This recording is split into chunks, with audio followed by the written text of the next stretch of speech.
Is intelligence a gift or a curse? This is a question that I've been wondering.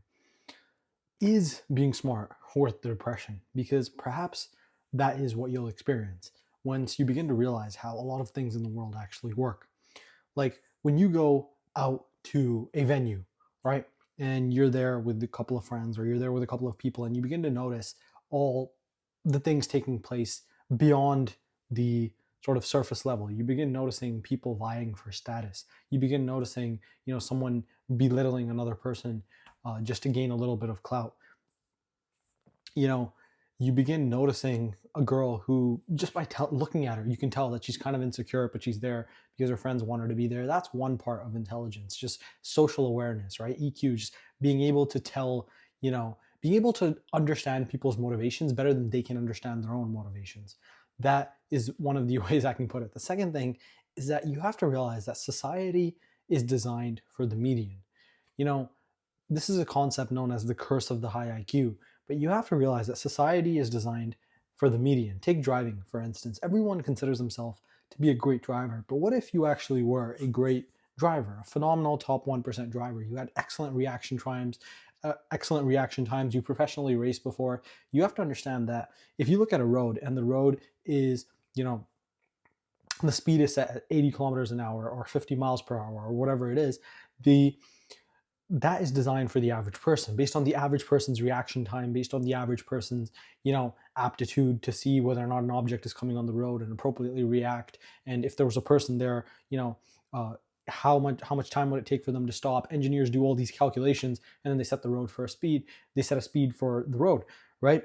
So the problem is, though, you can have an individual with excellent reaction times who could drive at 110 kilometers an hour on that 80-kilometer-an-hour road, and you can also have another individual who's just like, mentally impaired, cognitively impaired. Maybe they have like a really low IQ, maybe they're really like slow, and they could drive at 60 kilometers an hour on that 80-kilometer-an-hour road, and they could be less safe than the guy who's speeding. Yet the guy who's speeding will get in trouble and the person who's going slower will not. And the point that I'm trying to make is society can only move as fast as its slowest member. And a lot of these rules are designed for the median. You can apply that metaphor to anything in life. You look at like school, you look at testing, you look at like school is a complete joke, especially in the Western world. If you're in Canada, if you're in the United States, it's way too easy. I was looking the other day and I saw that the entrance exam 100 years ago that someone applying to Oxford or Harvard had to take. They had to be able to read Greek and Latin. They had to be able to, they had already read before going to Oxford different works of classical literature. They had, they were extremely good in their prose, in their writing. And you look at the state of public schools now, it is absolutely ridiculous.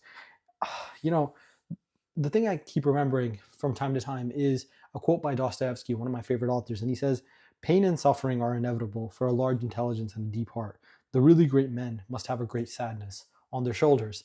And this is probably true. Now, why is this true? Because, there's a concept that I've come up with that I'll make future videos about, known as 3D thinking, right? Let's say you meet an individual and the individual posits a political point. They believe that XYZ is good. They identify in a certain way and they believe that a certain other side is bad. When someone says the word liberal to me, I'm thinking about the British classical liberal tradition. I'm thinking about all the works that I've read. I'm thinking about all the philosophy I've read, and I'm trying to decipher, what does this person actually mean? What does this person mean, behind the statement? Why did they say the statement that they did? And most people don't think that way. Most people have what I would call 2D thinking, where they just say things, right? They don't think before they speak. They don't think, their words don't have any gravitas behind them. And it does cause you to self-isolate a little bit. Another question you have to ask yourself is, do you want to be like the average person around you? Because you have to realize that people's mental models of reality got them to where they are in life. If you do not have the results that you want in life, it's because there's something fundamentally wrong with your mental model of reality. And because there's something wrong with your mental model of reality, you need to adapt and, create an accurate mental model of reality so that you can get the results that you want. And there are a lot of people walking around with inaccurate mental models of reality. The last thing I'll say is, does knowledge increase or decrease happiness? The truth is, knowledge, study, self-education, it decreases happiness. It does, right? Like almost every philosopher that you read say the same thing, that their study of philosophy decreases their quality of life or decreases the quality of their happiness. However, I will have to contend that the salvation is that the success of life outweighs the success of being, or the bliss of being ignorant, right? The success of life outweighs the bliss of being ignorant. You shouldn't try to argue with people or convince the masses. That really is a waste of time.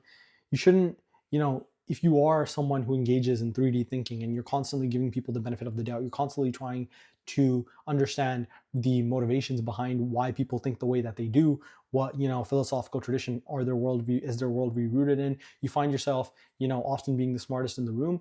There are a few things you can do. Number one is you need to change rooms, right? You need to get out of your hometown. You need to get out of the environment that you're in, and you need to engage with people who you can learn from, and subsequently they can learn from you.